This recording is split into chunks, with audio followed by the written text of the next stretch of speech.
Before starting to sell on eBay, one of the things that we have to configure is our site and shipping preferences. And that's exactly what I'm going to be going over in this video. Quick intro and let's go.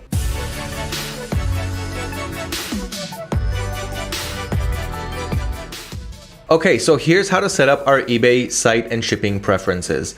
Let's begin with eBay site preferences. We're gonna start off with our eBay account. We're gonna hover over our name on the top left and then click on account settings. Now remember, eBay changes this layout every now and then, which is why I'm recording this video to show you the new way that eBay is displaying all of this information and how you can get to it. So in the account settings, we're gonna look down at selling, and down here below, we've got the selling preferences. Click on that. And this selling preferences is the formerly known site preferences. So what we want to do here is look at all of the options and choose the ones as follows.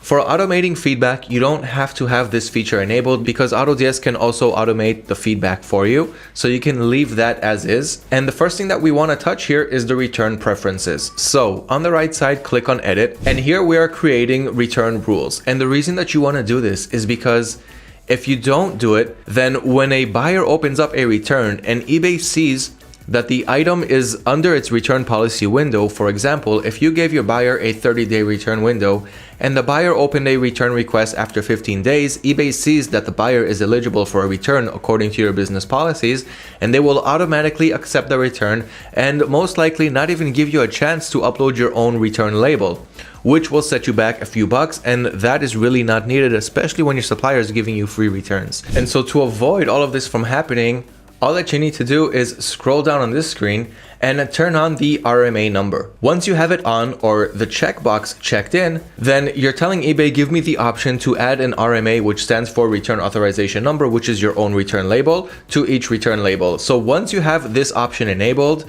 that is all that you need to do, and eBay will not automatically approve those returns and make the return process a big hassle for you. Now, there's another step that we can take to make sure that our buyers do not return the packages to the wrong places. So one of the ways of doing that is giving us the chance to upload our own return labels, which is what we just did by enabling RMA. The second thing is editing your return address so that in case the buyer still didn't know who's going to upload the return label and they see your return address, some buyers purchase their own return labels, they spend whatever money they need to on it, and then they simply ship it back to your return address. Let me show you what that looks like. On the left side, I'm going to click on personal info, and then I'll click on addresses. Here we've got all of the addresses, including our registration address, shipping address, ship from, and return address, which is what we want to talk about right here. So on return address on the right side, we're going to click on edit, sign into your account if you need to. And here you can see your return address. So what you want to do here is create a return address.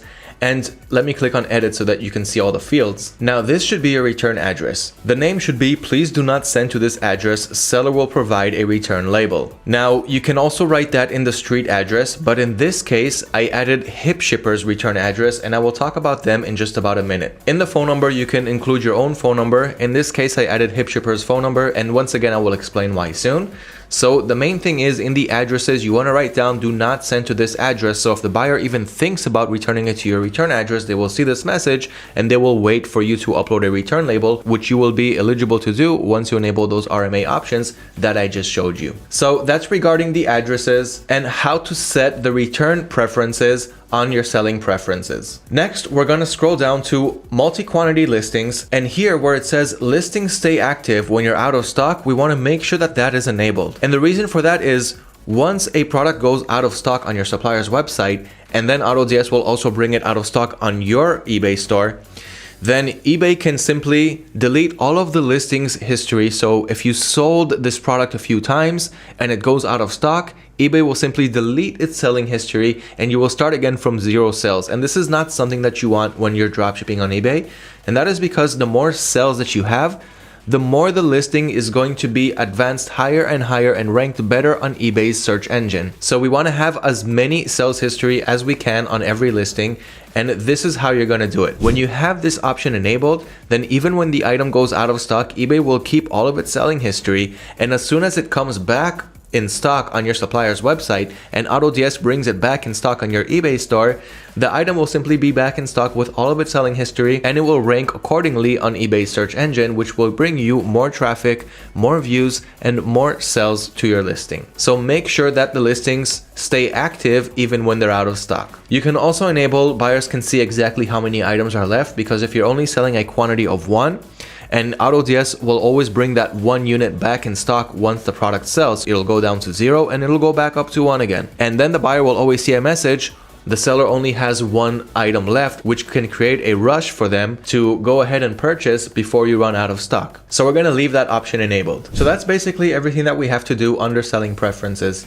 Now let's go ahead and click on shipping preferences on the left side. Here we've got eBay's global shipping program, and this is why I also wanted to talk about HipShipper, which is the alternative to this. But before we talk about them, what are we talking about in the first place? So with this option, we're going to enable worldwide shipping, which means we're not only going to target the US audience, but anyone around the world that our suppliers can ship to.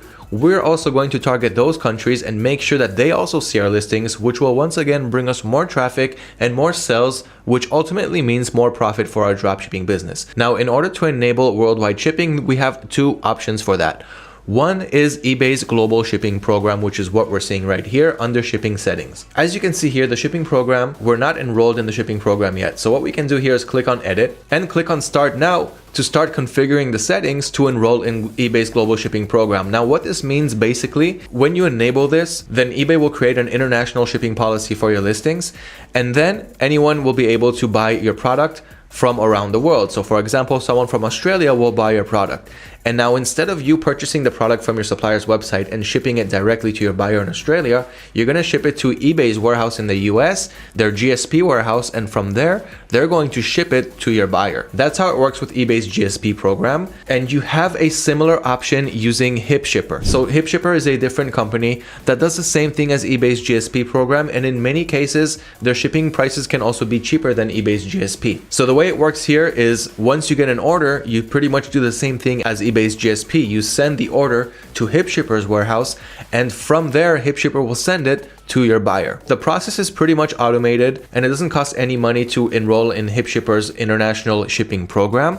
They simply take all of your listings, those that are eligible for international shipments, and they'll add an international shipping policy automatically to them. So the whole process is very simple, and you can read about it in our integration page with HipShipper, and it's very easy to enroll. We also have YouTube videos on it, and we have help sections on it, and again, this integration page which shows you how this whole program works. But basically, both of these options, both of these features are giving you the same option to enable worldwide international shipping to your listings. So be sure to have that to make more sales and more profits in your dropshipping business, and not just target the US audience, which is a great audience to target, but once you go worldwide, you won't want to go back. So once again, we've got more information on our YouTube channel on how this program works, and that pretty much wraps up how to create your shipping preferences and your site preferences on eBay before you start listing your products. If you have any questions on how to set your site and shipping preferences or anything else on eBay, let me know in the comments below and I will answer you. Thank you for watching, and don't forget to subscribe to our YouTube channel to always learn about your next step in your e-commerce business.